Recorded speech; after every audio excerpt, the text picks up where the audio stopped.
One of the most important aspects of planning for a journey is the packing process. On the one hand, you want to make sure you have enough. You don't want to be missing out on what you truly need. On the other hand, it's easy to make the mistake of overpacking, particularly if we don't know what the journey is going to be like. There are a lot of things that seem like a great idea when they're laid out on our bed the night before the big trip, but they might feel very different when they're weighing down a bag on our back as miles and miles of road stretch out in front of us.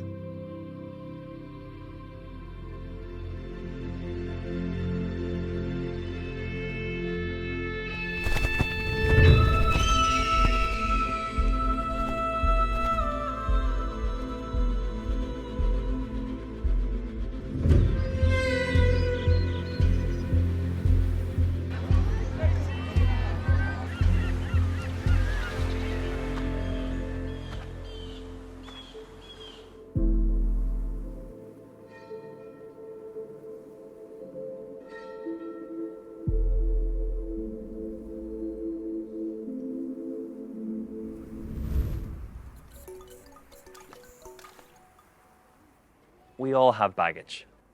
Stuff that we've picked up along the journey so far that we've been consciously or even subconsciously just carrying around with us. And some of this is the good stuff. Memories of the people that we love, times when we've thrived, or even moments when we've succeeded, and these feelings can give us a sense of joy or excitement or even wonder. But there's other stuff too. Things that people have done to us that maybe have been unkind, thoughtless, even cruel. Maybe it's the stuff that they said to us or even about us, and we didn't know how to let go of it, so we just tucked it in and now we brought it with us. And that's not to mention the regrets that we hold. Our careless words, our thoughtless actions, our cruelty. We didn't decide that this was something we wanted to be part of our journey, but not knowing what else to do with it, we packed it away with everything else, possibly at the bottom of the bag where we hoped we could forget about it. Sometimes it's expectations. Your parents want you to be something. Your socials tell you that you should act this way, look that way, or be this shape. Your friends want you to be something else. For some, it's about your personality and how you act. For others, it's about your job or your studies or your performance.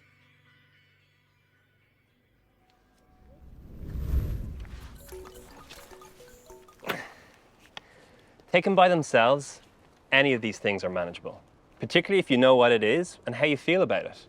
But taken together, sitting in the subconscious of your backpack that you've been carrying around for years, it's no surprise that you come to find that it's weighing on you, cutting into your shoulders, slowing you down.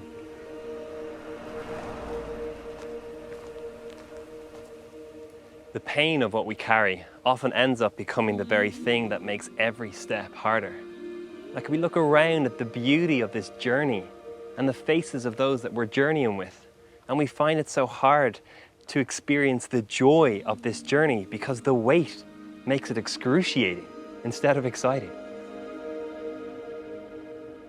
In the Gospel of Matthew, Jesus gives this wonderful invitation to James and everyone else who was thinking about starting out on this journey. Come to me, all who are weary and carrying heavy burdens, and I will give you rest. In a world in which we live, weary feels like an appropriate word for how a lot of us feel, and rest sounds wonderful. If only we could figure out where to find it. Jesus goes on to say, "Take my yoke upon you and learn from me. You'll find rest for your souls, because my yoke is easy and my burden is light." Yoke isn't a word we use a lot these days. In the ancient world, it was a piece of wood you would place across two animals like oxen to harness them so they could pull a plow together, to share the load, to make it possible.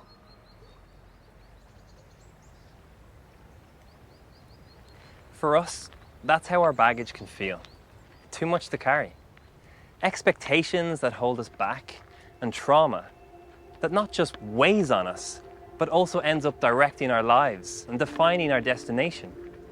In Jesus' world, a yoke also meant a set of teachings, a guide to living fully. It's like he's saying, are you sick of spending your whole life jumping through hoops, hitting goals and living up to other people's standards? Are you weary of guilt and shame that you just want rid of? Are you tired of being a character in a story it feels like someone else is telling? Then come with me, and I will gladly bear your burdens, says Jesus. On this journey, you don't have to carry everything that you've packed. Instead of piling more on, I'm going to teach you the art of letting go.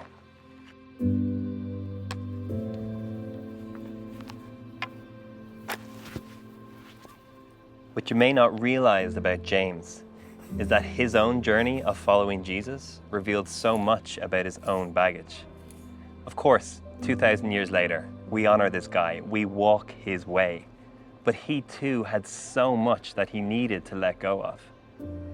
There are these moments that are recorded in the Gospels that reveal his need for power as he was caught arguing with his fellow disciples about which one of them would be the greatest in God's kingdom. His superiority complex also reared its ugly head as he asked Jesus to call down judgment on those who oppose them. James did not have it all together, but what he came to understand, that by taking Jesus' yoke upon himself, that he was giving all his brokenness over to him.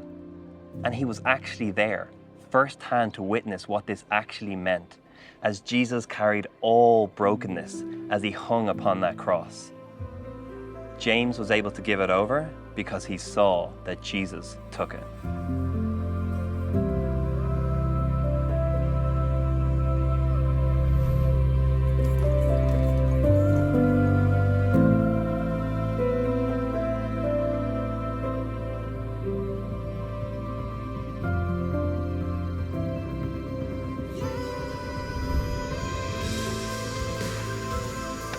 That's the beauty of pilgrimage.